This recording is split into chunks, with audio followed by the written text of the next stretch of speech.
Hi hello welcome back to మన life stories. అయితే మనం ఎంత పెద్ద పెద్ద పనైనా చేయగలుగుతాం, కానీ వంట చేసి 10 మందికి వండి పెట్టాలంటే మాత్రం చాలా కష్టం భయో.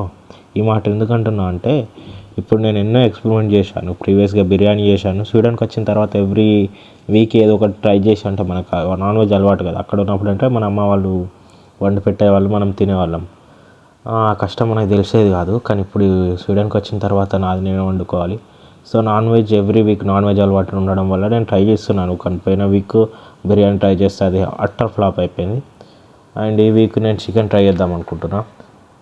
ఎంతైనా మన ఇంట్లో వాళ్ళు చేసి ఆ ఓపికతో చేసేది మనం రికగ్నైజ్ చేయం, కానీ భయ్య ఆ కష్టమే మామూలుగా కాదు. చాలా ఇష్టంతో ఓపికతో చేయాలి నలుగురు కడుపు నింపాలంటే. నాకు అర్థమవుతుంది కదా, ఇప్పుడు మనం చేసేది అన్నీ అట్టర్ ఫ్లాప్ అయిపోతున్నాయి. నాది నేనే తినలేకపోతున్నా అంటే దీన్ని బట్టి అర్థం చేసుకోవాలి, వంట చేయడం కూడా అంత ఈజీ కాదు. పెద్ద పెద్ద పని చేయగలుగుతాం ఏదైనా, కానీ ఇది మాత్రం చేయలేం భయో అంత ఈజీగా. అండ్ ఇవాళ నేను ఈ చికెన్ ట్రై చేశాను. వచ్చింది, బాగానే వచ్చింది, కానీ మరి అంత పర్ఫెక్ట్ అని చెప్పలేము.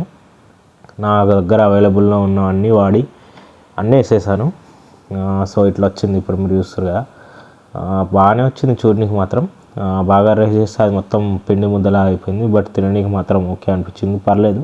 కాస్త సబ్స్క్రైబ్ చేసుకొని నాకు టిప్స్ ఇవ్వండి, నేను నేర్చుకుంటా. Thank you.